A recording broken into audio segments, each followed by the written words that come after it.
Hey, what's up, guys? It's Phil here. Welcome back to the Death of Narratives podcast. We're at the farm where we got a lot to talk about, so let's get into it.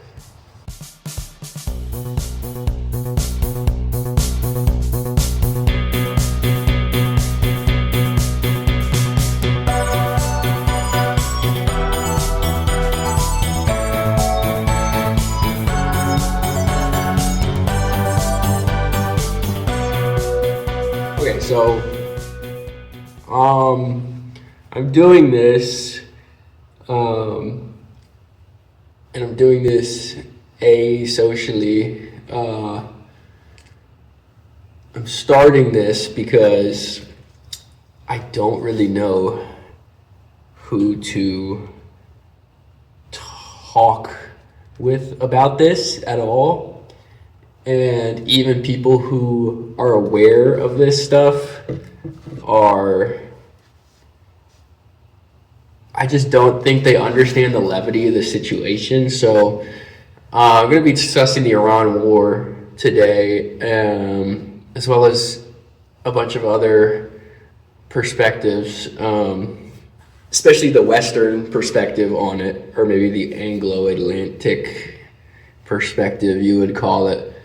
The Epstein class, the underlings of the Epstein class's perspective, maybe you would say, of it, and the delusions thereof that follow from it, because I feel like I am only one of very few people who are freaking out about this or understanding maybe the gravity of the situation that may possibly ensue in the coming weeks. And I think it's day, I don't know what it is, 14 or something, 13 or it's about 2 weeks out from the beginning of the Iran war. And something I predicted, just want to say that. My Instagram is gone now, but last summer during the 12-day war, I did predict that oil prices would rise if Iran closed the Strait of Hormuz, if the American government and its pedophile elite in Israel continued to wage war against Iran, and then that would lead to crude oil prices skyrocketing, which would lead to the quite imminent collapse of the petrodollar, which would lead to the economic collapse of America, which would lead to a lot of things unknown, but probably bad, at least for us in America. For the world, it might be good, actually. It probably means the expulsion of America from the region, the Middle Eastern region, or should I say the Western Asian region, which is what it really is, because middle of what? East of what, right? It's west of Asia. And yeah, I'm doing this because my friend started a podcast, and I podcasted a little bit before, but YouTube can't say certain words or certain things, so they deleted it, whatever, blah, blah. But I really like this. My friend Jack, he's just texting me right now.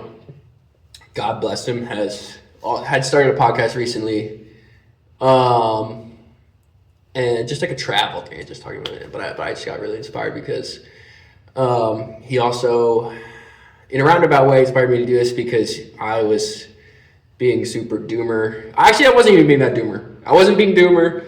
The doomer allegations, they're very overdone. So I wasn't being that doomer, but I'm kind of doomer, I'll admit. And I'm not even doomer. I'm interested in this stuff because, I don't know, it's World War III. Call me crazy. So I hung out with him and I was talking about it with him, about the Epstein stuff and Iran war. And I just barely mentioned it, just in passing, basically. Oh, fill your gas tank up because, it's going up. And he's like, oh, why? Oh, because this. Then he texted me and he's like, hey, I don't want you, we got to stop talking about all the sad things. And I was like, yeah, I mean, you're kind of right. But it's also like,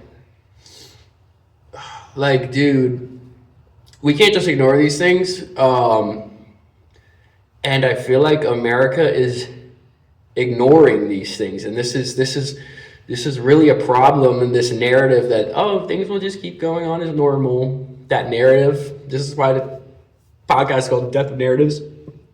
That will die. That is dying. But people are they're delusional right now. And so they can't accept that, basically, that things are going to change for the worse. I just started this job. I'm on this farm right now. Maybe I'll do a farm vlog or something. But that's where I'll probably be doing a lot of these podcasts from. Don't want to say it.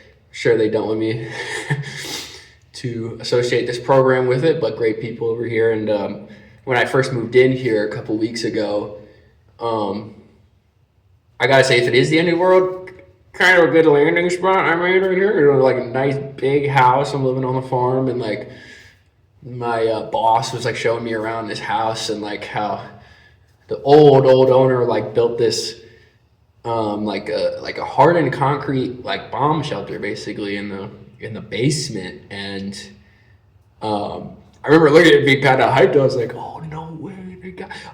I got the food, I got the farm, I got the bomb shelter, I'm set, you know what I mean? I remember he was saying, what did he say? He said something like, yeah, you know, this is back in World War II or something where they were afraid we were going to get bombed.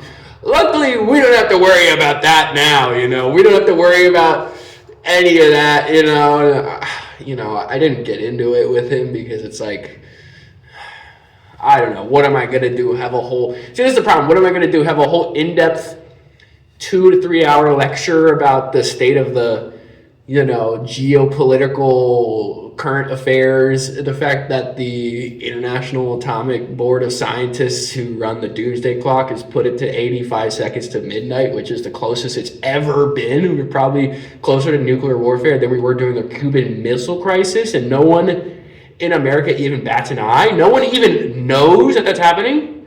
They don't even think it's happening. They're ignorant of it. Not only do it's not that they deny it, they're ignorant of it. And in their mind, this is the problem with my boss. Now, he's a great guy, but like, this is a problem with this thinking that's infected these Westerners, that I live around and I live in, I'm in this soup. I don't live in Iran. I don't live in Russia. I don't live in China. I don't live in Turkmenistan or South Africa or Brazil. And so I don't have this, this imperial perspective that's like, like in Mexico, they call it El Imperio, the empire. That's what they call America. Here, if you say the evil empire America, people think you're like joking. You know what I mean? But it's like, to him, as a normal, regular person, whatever, probably doing better than me, definitely, has a nice family, a house, has a career that's working for him, whatever. Like, for him, it doesn't even compute. It's not even possible. For him, it's literally not even possible that thermonuclear warfare could happen.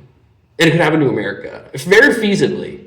And we're getting very close to that. Or that we're in World War III, which we are, which I maintain, which I've said and predicted since the beginning of the Ukraine conflict. I would say that was really the I don't know if you call it the beginning or what, but that's the ramping up. That's the first acceleration under World War III. But now that we're in this Ukraine, Russia, Israel, Iran, China, what's happening next? I don't know. But that's the world. Us versus BRICS, EU versus BRICS, West versus BRICS, the rest of the world. Like, that's a world war. That's a world war on multiple continents with multiple blocks. So it's real. It's happening. And not to say that we are, in America, we're still very landlocked. We're like over here in our own continent. Like, so we're kind of protected in that way. But it's not to say that China's going to come over here and bomb us. Probably not. Most likely not. But there may be nuclear warfare. That may happen. Israel may launch a nuke at Iran. Russia may come to their defense, because they have a mutual aggression pact, or a mutual defense pact, rather. And then America may launch against them, and then China launch against us, That's a possibility. It's a possibility. We're closer and closer to that. And we don't have the people like we did in the Cold War. We don't have John F. Kennedy anymore. We have Joe Biden and Donald Trump. Those are the caliber of people we have. So it's getting closer and closer to that.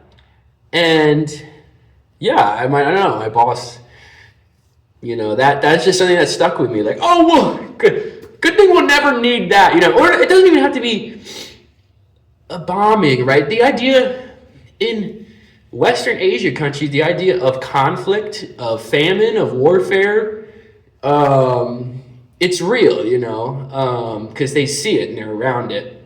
It's unfortunate, but people in Lebanon right now, in Beirut, are like, oh, fuck, the war. If I'm in North Beirut and I see the Israelis approaching, to me, societal collapse, the idea that my home will be maybe destroyed, that people will be refugees, walking across long distances to go find food and work and shelter somewhere. The idea that is a reality for a lot of people in the world, unfortunately, mostly because of us, the American military establishment.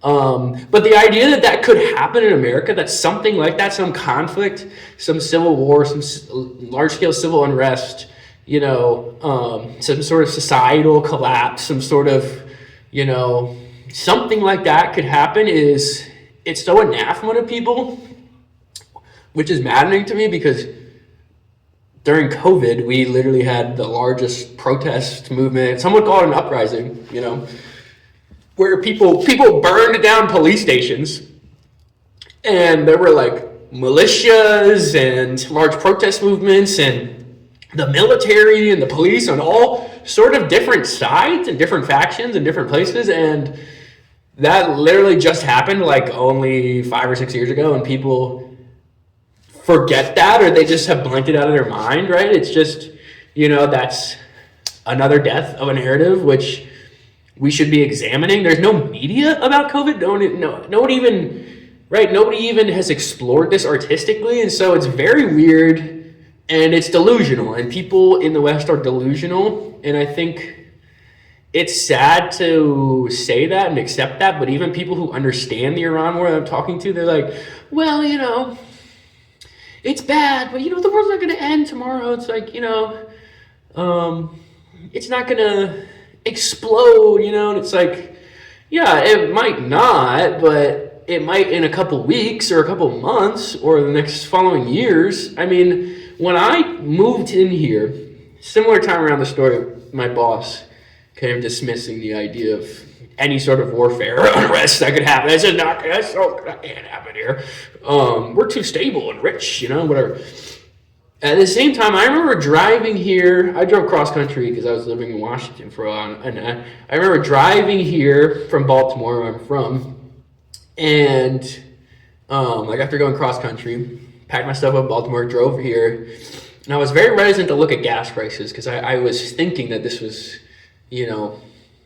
happening. Like, okay, in the West Coast, gas is so expensive. It's almost $4. I was out there on some random islands, like $4.50, it's approaching $5. This is pre-Iran war, right? Okay. Not even Biden era. This is like Trump, cheap. We got the Venezuelan oil. We got the oil, whatever. So it was 309 when I first got here. And that was about 2-3 weeks ago. Few days after I first got here, the Iran war started. Immediately within those first few days, I think after the weekend when the market opened for crude, it jumped to 339 or 340. So about a 30-cent increase within 4 or 5 days. Okay, pretty bad. I think, and I was tracking this, like, crude oil was about $65 a barrel at the time. In America, in the West, which is very different in other markets. It's because we have domestic oil supply, a large domestic oil supply. So, it's not like we're necessarily even wanting for supply right now, But the markets were very crazy because the Strait of Hormuz was closed extremely fast, which was, I think, a sort of nuclear option that the Trump administration either didn't take into account, or their Israeli partners are so fanatical that they actually want some sort of world-ending chaos to happen because, they are a part of this Chabad Ludovich sort of Zionist Christian Judeo sort of Armageddon death cult, right? And they want to bring about the end of the world, so they're trying to accelerate maybe something like this. I'm not sure. I don't know, but as soon as that happened, pretty much jumped to $85 a barrel. So pretty much a $20 increase within a week, under a week, a $20 increase. Pretty bad for the markets. Good if you're American oil domestic producer, probably, you can sell your oil a lot more, but that's pretty bad. On the West Coast, it's already $4, already $4.50. I'm seeing $5 in places like Los Angeles. I'm seeing that on social media, and just the other day I was driving to the gym and I noticed, because I'm just trying to look at it and track it. It's now at the gas here went from 309 to 340. Now it's 360. So it's like jumping another like 20 cents within a week, basically. So, and I'm sure the next time I'll go out, it'll be another 10, 20 cents, right? Okay, what are the implications of this? If this continues to happen, and I think, unfortunately, there is no end in sight for this conflict. The Americans are saying, Trump's saying, we have off-ramps, we can end the war, whatever. I really don't, there's no leverage for them to do that. Why would Iran end the war? Why would they do it? Why would they negotiate with America after we bombed them in the middle of negotiating with them, while the Omani negotiator was saying that Iran was willing to give up a lot of stuff? And this is the second time that we've initiated a war with them that started whilst doing negotiations with them, that they were playing ball. It's not like they're like, oh, we're going to come and say, no, don't do it. They have Pezeshkian as their president now, who is not like Raisi. He's not like Ahmadinejad. He's a moderate.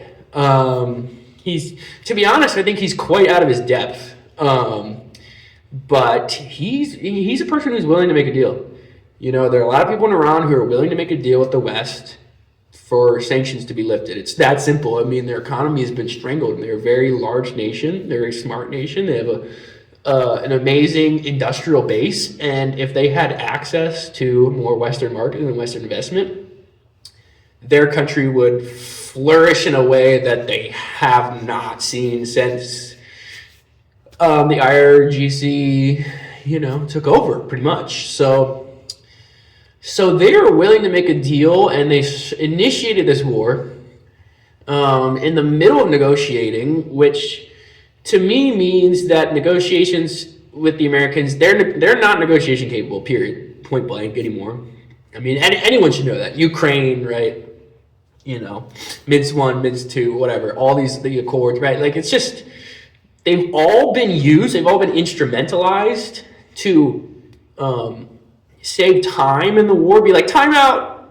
It's like someone beating the fuck out of you, and you go, this is what Garland Nixon says, someone's beating the fuck out of you, and you go, time out, and you go, oh, and you dust yourself off, and then you sucker punch them. Like, that's what America's doing. They're just using it as a way to spend some time to move more armaments in, to rearm all their bases, all their people, and then to do a surprise attack, because they're not expecting it while you're in the middle of negotiations, which is under international law, that's a war crime. That's called perfidy. It's a violation of international law. So yet another one on the list, right? But because of this, because Iran has gone through this twice now, they've gone through being attacked by America and Israel whilst going through negotiations. There's no negotiating now. There is no, let me go through Italy's ambassador and ask them, probe them if you want to do a tit for tat strike like they did last time, and have some theater of, oh, we won or whatever, oh, no, and then we pull out like we did in Yemen or something, just say we won and just leave, we can't surrender, because that means we're weak and we're pussies or whatever. We can't do that. We can't do diplomacy. Whoa, we can't do that. No, we have to, that's not happening. That's not going to happen. They've pushed Iran too far. They killed Ayatollah Ali Khamenei, which is a spiritual leader for them, right? This is like the Pope, you know what I mean? This is like, not only is it the leader of the nation in a certain way, it's a religious leader, right? Okay, so it's like going to the Vatican and bombing the Vatican and flattening it and killing the Pope and his like granddaughter and his, son, all these family members. And all the moderates who are willing to negotiate with you, they killed all these people in bombing run, right? And then expecting them to grovel at your knees and say, "Oh, please, please, if you stop, we'll stop because it's just getting too out of hand." It's like, no, it's not going to happen. It's not going to happen. It's not going to happen. It's not going to happen. Iran would never do that. They hold all the cards right now. They have missile stockpiles. They make 200 or 300 Shaheeds a day. A day. It's a drone that's got a 4-cylinder engine in it. They have things powered by a fucking Honda VTEC, for Christ's sake, basically. Like, okay. Like, you can crank those out. It's like you're throwing K-trucks, at Israel. Like, imagine how many K-trucks are, like, produced in Japan. Imagine like, that scale of production. 90 million people, some of the smartest people, domestic production with Russian intelligence, with Chinese specialty in industry and technology. And they've been, dude, since the inception of the Iranian Revolution, what was that, 1976, I believe, they've been preparing for a war with the West. So they've been doing this for decades. So they have stockpiles, and they're in underground bunkers, and they're in the mountains, and they're in caves. And it's decentralized, and they have different generals in different provinces of Iran with different armaments and different production facilities, and they're all making decisions, and it doesn't matter whether you kill Khamenei. It doesn't matter, because now they have nothing to lose. You've killed off all their moderates. You've imploded negotiations twice now, 3 times, including the JCPOA. All these different. Why would they negotiate? They can close the Strait of Hormuz. They can fire rockets and missiles and hypersonics and drones at Israel.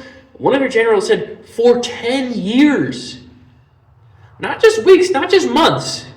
He said, we're prepared to go to war for 10 years. Okay, this is unprecedented. That's never happened. We lost against the Taliban. Afghanistan, that's a bunch of guys with IEDs from cell phones, Nokia brick phones. We lost to that.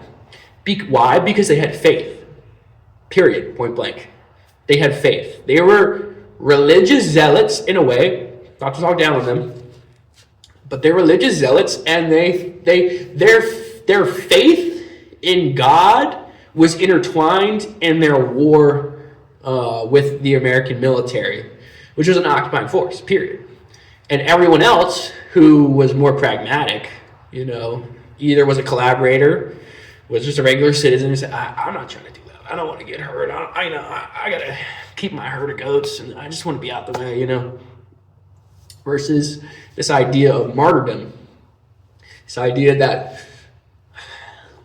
killing yourself and hurting the enemy while doing it is the highest honor for God, basically, and for your country and your homeland and your people, which is an idea that it's, obviously not all Arabs, not everyone in Western Asia believes that, but enough people and enough political force, is enshrined in that. The Shias have that, right, in Iran. So you can't really it's hard to win against that because it's like they're willing to give their whole life.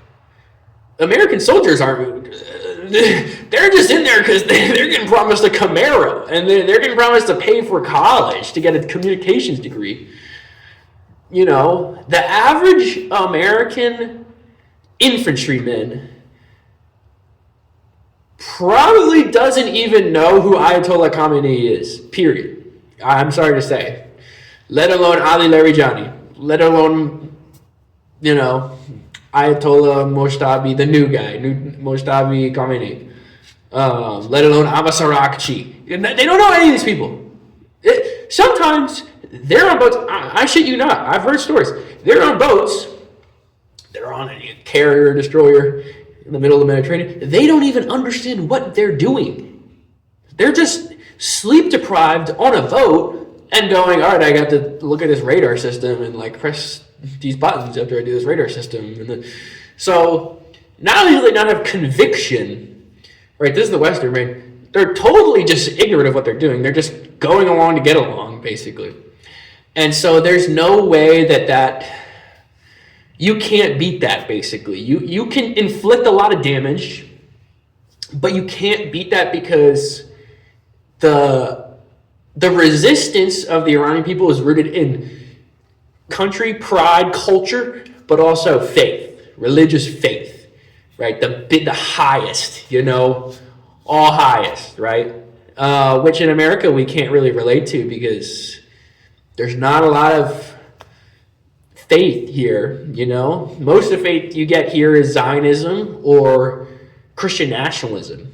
You know, there is not a lot of, you know, beautiful, redemptive, community building, spiritual faith for giving your life to the greater good. That doesn't really happen in America. No, that does not happen. People don't value, people value money and social standing, you know, monetary capital, social capital, vanity, greed. And that's about it. That's really about it in America. So there's nothing greater there's no big plan greater. The only thing greater than that is whatever could lead to that, right? Oh, Bitcoin. Oh, gambling. Oh, well, just go take the country. Just go get it. Just loot it. So that's the Western mind. So there is no meta narrative. There is no higher purpose. It's nothing. It's devoid. It's an empty shell. So Iran will win this conflict, or at the very least, they're going to keep going until complete destruction. They're willing to keep going, basically, is what I'm trying to say. They will not negotiate in this way, in this capacity, unless they find some sort of Delcy Rodriguez sort of figure, some sort of inside moderate collaborator that they can, you know, sort of culture into saying, we're going to lay down and, you know, take this and then they'll give us, you know, relief and then we'll do that. And, you know, but the thing is now in Iran, it's very hard to do that because since they killed Khamenei, he has energized everyone to the point where the center is pretty much gone. And people who are centrists, who are more liberals, who are more Western minded, you know, even some Kurds, I've seen some Kurds even going, no, we stand with Iran. This is crazy. What are you people doing? You know, we're Kurds, but we don't want to be instrumentalized from the Americans. Which is, when have you heard a Kurd say they don't want to be instrumentalized by the Americans? I mean, that's what we're dealing with in Iran right now. They've rallied behind the flag to such an effect that if there was to be, oh, we'll get Pezeshkian in there, we'll blackmail him to make a deal with us and stop attacking. If that happened, I think he would be sacked, maybe tried as a criminal.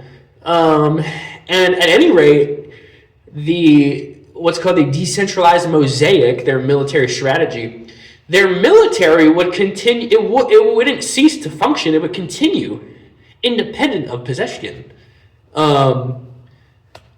So there is no off-ramp to this. So what does that mean? Okay, this is a roundabout way of saying my story each day, 10 cents, 20 cents, 30 cents, 40 cents.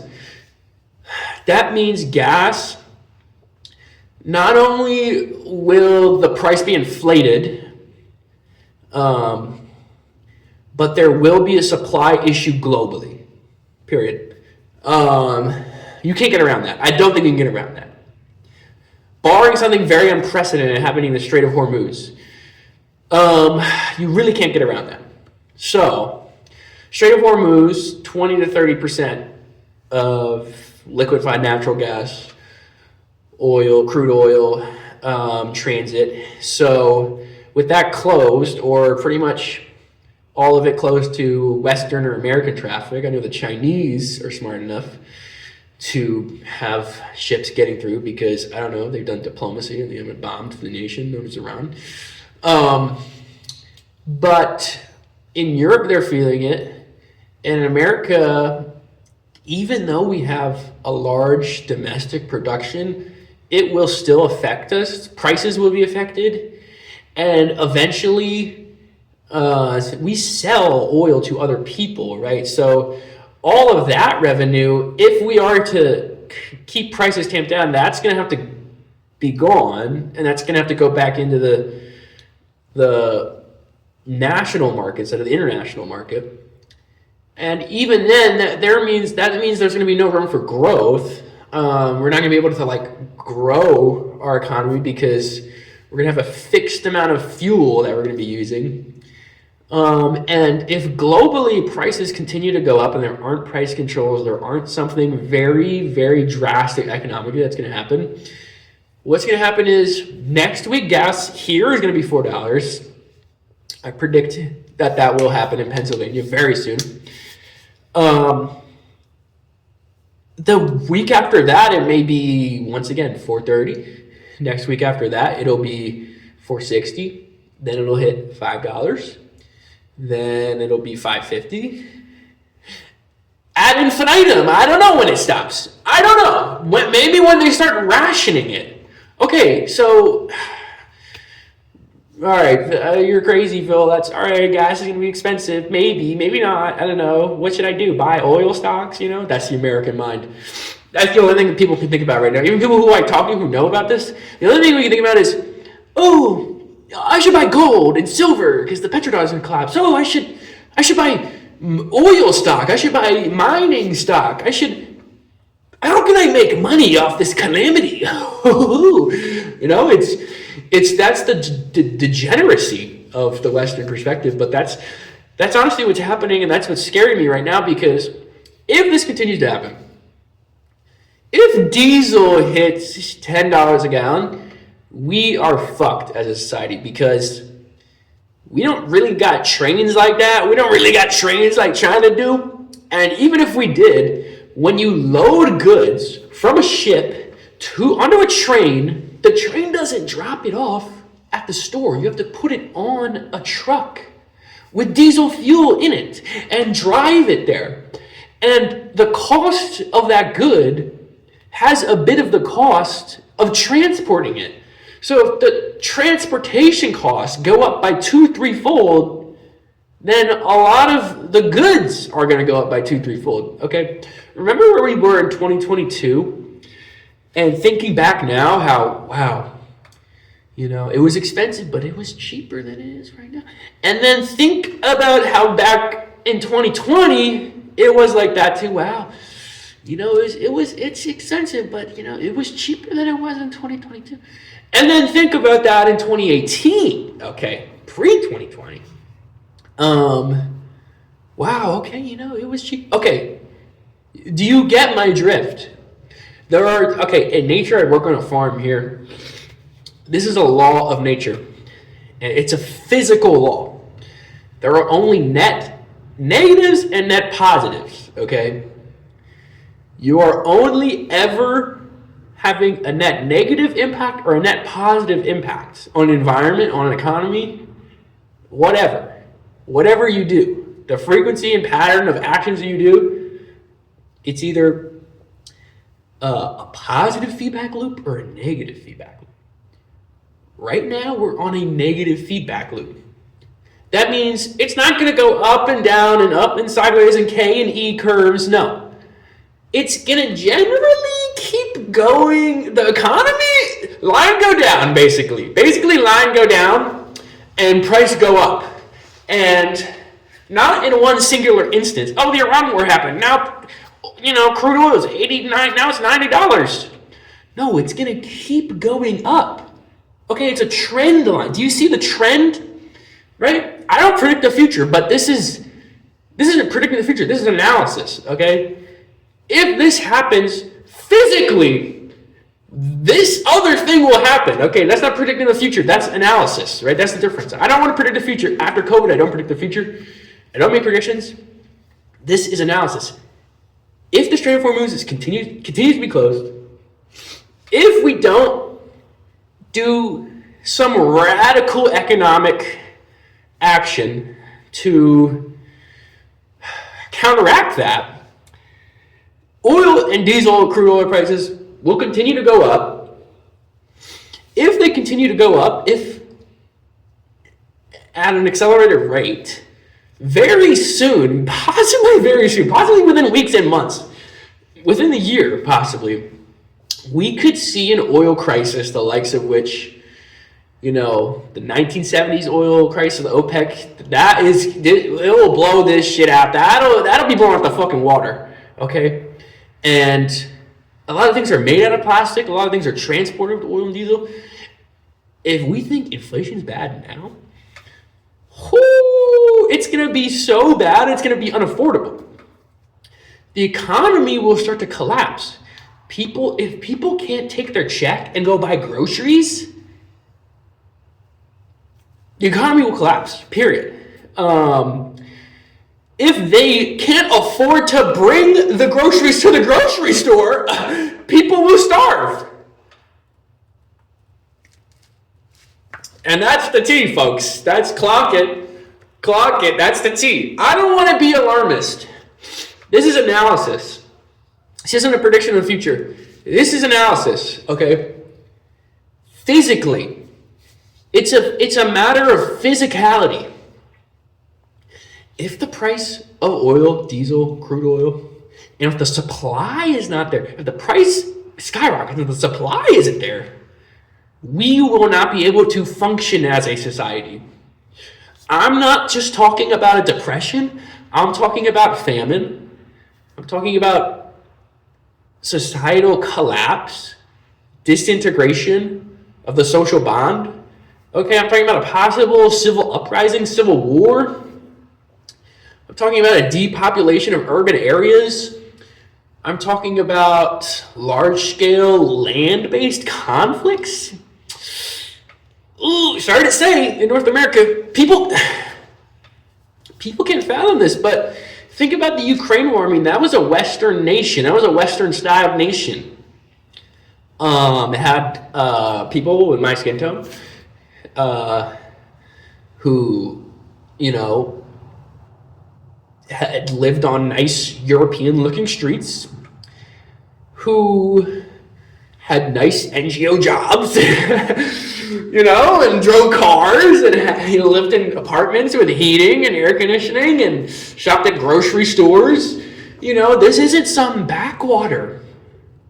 This isn't the Democratic Republic of the Congo. Sorry to those people. I don't mean any disrespect. This isn't South Sudan. Sorry to those people. Also don't mean any disrespect. But these are largely undeveloped countries who often have resource-based conflicts because of us. But nonetheless, that was pretty much a European nation that no one would be afraid to vacation to or step foot in. And now it's a complete war zone. It's a complete war zone, the likes of which are only matched by Gaza or Iran right now, realistically. And we have about, 1 million plus people dead. Yeah, 1 million casualties. More than that, probably. Most likely more than that in Ukraine. And that was a regular Western nation. You don't think that can happen here? It can happen here. What do you think happened in Mexico? This a few weeks ago. Some sort of weird DEA, CIA cartel, weird versus the Mexican state, Jalisco New Generation cartel. I don't even know. I don't even want to know. I want to know, but it's too, whatever. It's too in the weeds, but the Mexican administration shine bomb, allegedly in collaboration with the U.S. administration, who gave them information on the cartel's boss, arrested him, and he ended up dying in their custody. And in effect, the New Generation Jalisco cartel went to war with the Mexican state, and for a number of days created absolute chaos in the nation, basically shutting it down for a number of days. Excuse me. They set fire to large vehicles and blockaded roads and streets. They killed many police officers, many Marines, many National Guardsmen of the Mexican state. They had fairly advanced weaponry, Beretta 50 cals, armored vehicles. They looked, it's a military, essentially. And all those guns come from America, pretty much. They had drone warfare, which was a lot of that speculated came from Ukraine. So there's speculation that this is some sort of American deep state involved operation. I don't know I mean, yes, it is, period. Like something like that has to be. Because the cartels basically are an arm of the American army and deep state in a sort of sense. But people going to Mexico City or, Mexico City wasn't, I don't think it was very much affected, but certain places in Mexico to vacation in North America would not necessarily expect that. I mean, people were like, oh, Mexico's kind of dangerous, the cartels or whatever, but they wouldn't necessarily expect that in large cities with tourists and, in developed parts of it. And it happened. Guess what? It happened, and it happened very quickly. And it was very violent, and a lot of people died, and it shut the whole nation down. And if it continued to happen, it would have paralyzed the Mexican nation. And America probably would have had a pretense to come in and do, I don't know, probably nothing good, but somehow be like, oh, we're up in Mexico, but probably not, probably doing some sort of weird meddling there. And then we would have been effectively in a ground war with forces in Mexico. I mean, this is insane. This is insane, folks. But that was just a news story that just came and went. Like, nobody even talks about that shit anymore. That's how insane this stuff is. Like, things that were unfathomable to people just a few years ago are just a Tuesday headline now. Okay? So what's going to happen next week when this is just a Tuesday headline? Like, oh my God, they took out American Naval Fifth Fleet in Bahrain. Remember that? I remember that. Now nobody even cares anymore because, there's so many other things happening. That's where we're at, folks. So I don't know what to tell you, but if you live in America, if you live in North America, I would just say, if you live anywhere, period, I'm not going to lie, interior of Russia, interior of China, you probably are pretty good. You're pretty set, I would say. Exterior of Russia, watch out. You got Ukraine still. You got Europe. But Taiwan, watch out. Watch out. Something might happen there. I hope China just takes that, honestly, and they kick out the Americans who are, putting missile systems in there. I mean, that's just completely deranged. China, nuclear power. Let's just arm. That'd be like going to Puerto Rico. That'd be like Russia going to Puerto Rico and just part of our territory and just being like, what, all the Puerto Rican separatists, we're gonna give you guys ICBMs or something. We're gonna give you Storm Shadow missiles. What? That's insane. That's an insane provocation. And that's what's happening right now. So, but if you're pretty much anywhere in West Asia, if you are anywhere in Europe, if you are anywhere in Um, South Central America, I mean, probably there's some places that are, safe, some places that aren't. But if you're in North America, watch out. We pretty much have officially entered World War III with this. There's no end in sight to this conflict.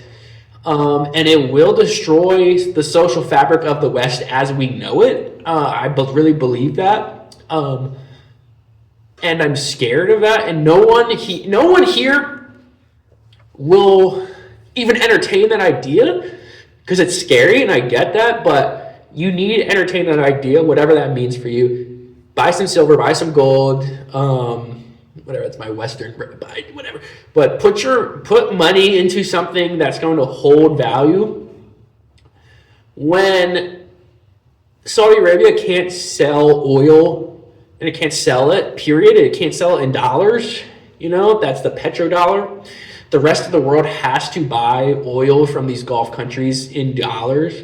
Well, not have to, now China sort of buy some of it in yuans, which is, they've kind of broken that petrodollar. But for the most part, still, you have to buy oil from the Gulf countries in dollars, which means in order to get dollars, you have to buy bonds, you have to buy U.S. treasuries, which fund our government. If Saudi Arabia can't sell any oil because they can't get it the fuck out of the desert there, they can't ship it somewhere, then nobody's going to be buying U.S. treasuries to buy oil, and then our whole country, our budget it's gone. We don't produce anything. If people don't buy U.S. treasuries, if the bond market, okay, now say this, what's going to happen, what's going to go when the bond market goes. If the bond market goes, if U.S. treasuries explode, game over. Game over. Game over. It's going to be Weimar Republic. It's going to be Weimar Republic times 4 or 5. It's going to be like $1. Like, you go to Vietnam, great country, amazing economy right now, but they still have these weird, their currency was heavily devalued after we destroyed the fuck out of them. So, they have like $5 is like 5,000 dong, whatever. So that's how it is, it's fine now. It's normalized pretty much because it's like they just print $5,000 bills, whatever. But it's gonna be like that, except we're only gonna have $1 bills, So you'd be like, oh, this piece of bread is $5,000, and you're like, oh, great, okay, that's cool, because that's how much I've made in the past, year. So, yeah, I think that's a real possibility. I think it's a very real possibility, and I've been thinking this for a while, but this is the real thing that's.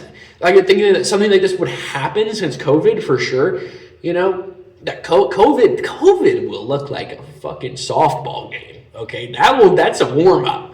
If this happens, the way that my analysis is, tracked it to, this is going to be very much not good. And you need to buy silver, buy gold, get some sort of water filtration system, get a Berkey, get a seed bank.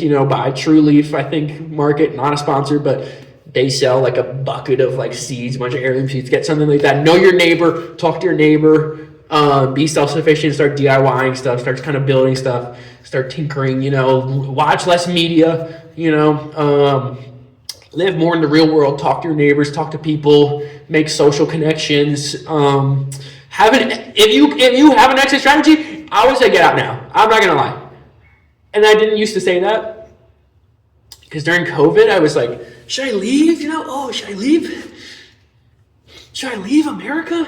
It's getting crazy, But I had a laptop job. I had an easy laptop job. I was just gardening, I was doing all this organizing, and there was some sort of real political, it felt like, it ended up being co-opted and sort of, into the Democratic Party. But the BLM movement, and especially in Philadelphia, seeing Camp JTD, people taking land, and being like, we're going to, house certain people who have been left behind, and we're going to occupy this land, and we're going to sit out in front of the Philadelphia Housing Authority, and we're going to occupy that, and there was real political movement and energy there, and it felt like there was possibility, even though things were crazy, the whole economy was shut down, it felt like there was a possibility for some sort of political evolution, some sort of moving of the Overton window.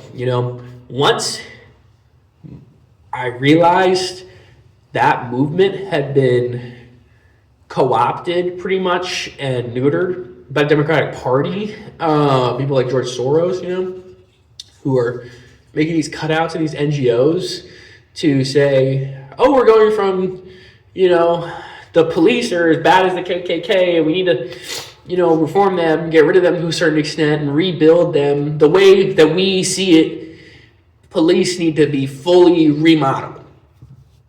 Donald Trump's stealing the election. We have to steal it back from him or something.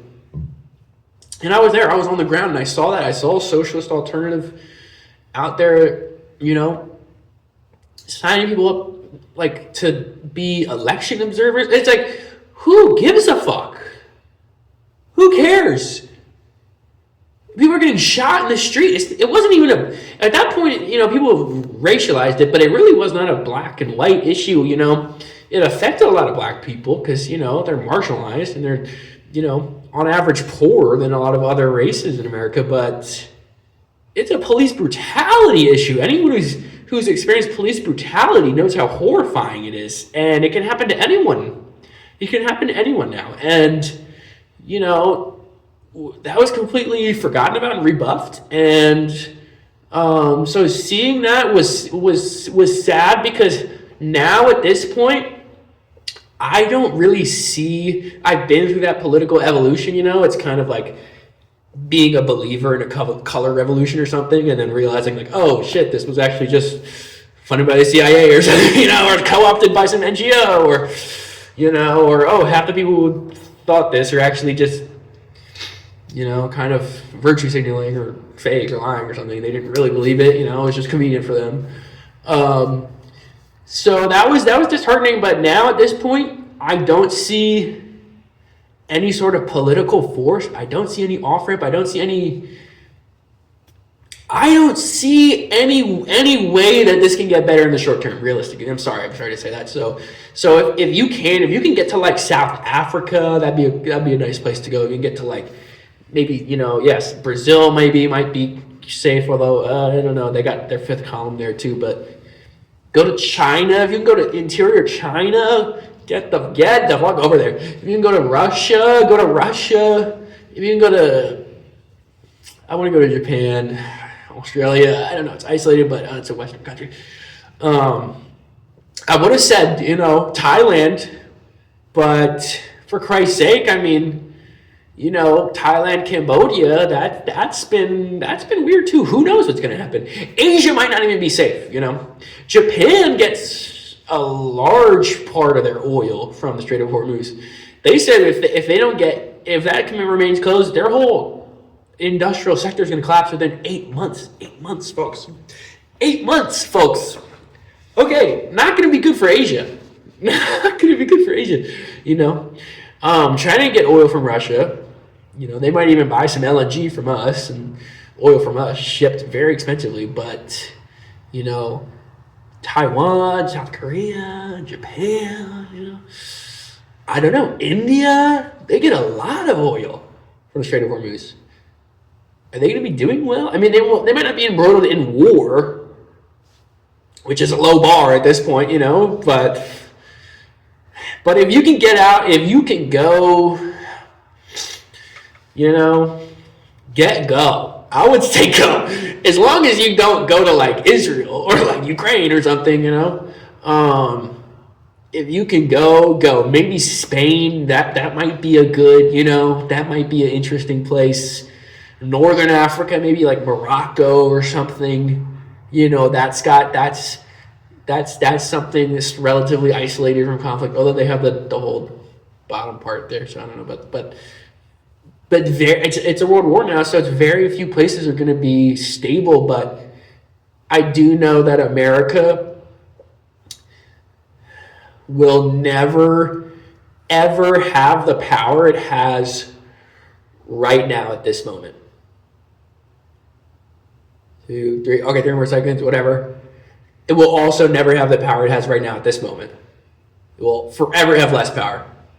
And at this moment, it will, right? Do you see what I mean? It's a downward spiral.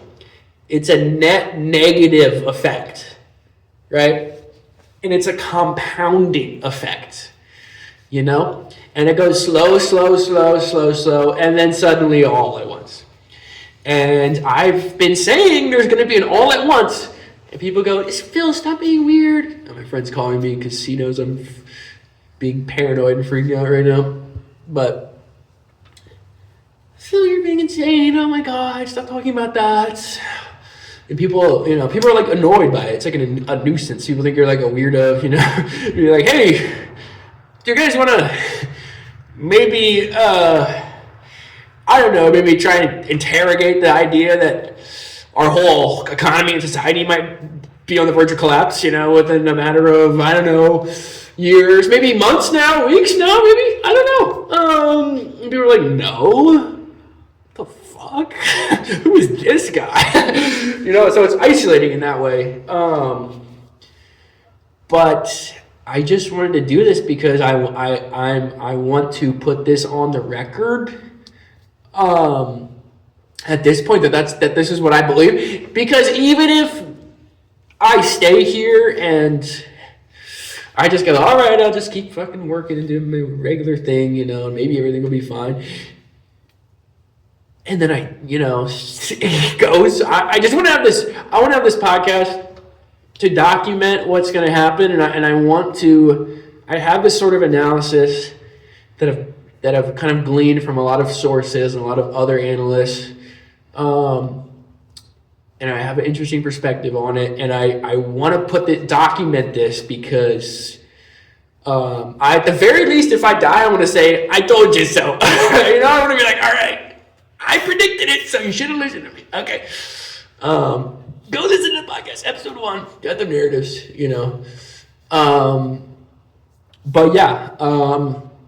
Thanks everybody for tuning in. I hope everyone isn't too doomer right now because there's also a lot of possibilities that can happen. You know, this is good, but it's bad, but it's good. You know what I mean? America will at least be expelled from the Middle East. You know, so, and spiritually, we deserve this. So, not to be some sort of like, you know, whipping, you know, your back and whatever, masochistic about this, but we've done so much death and destruction around the world, we need to pay a price. And Americans are so ignorant, they can't even fathom that there was a price to be paid. So they need to wake up, and hopefully this will wake them up soon enough, hopefully. And maybe something will change. I don't know, but I hope it does because we can't keep going on like this. So something will change. The world will end as we know it. It'll continue, but it will end as we know it. And that's just the reality. Please don't be delusional. I know a thing or two about being delusional. It's not fun. The earlier you can get through out of the delusion, punch through, and start accepting that you were in a delusion and what that means, the better. The longer and longer you put that off, you stop that work from happening emotionally, you know, because it's an emotional work, because I put in a lot of time and energy to America. I got an advanced degree here. You know, my parents, you know, they're not poor. You know, they have, you know, they're not like Epstein class, but they have $2-3 million or something to retire on. They did it. They did the thing. You know, they have a house. They have 2 cars. You know, put 2 kids through college.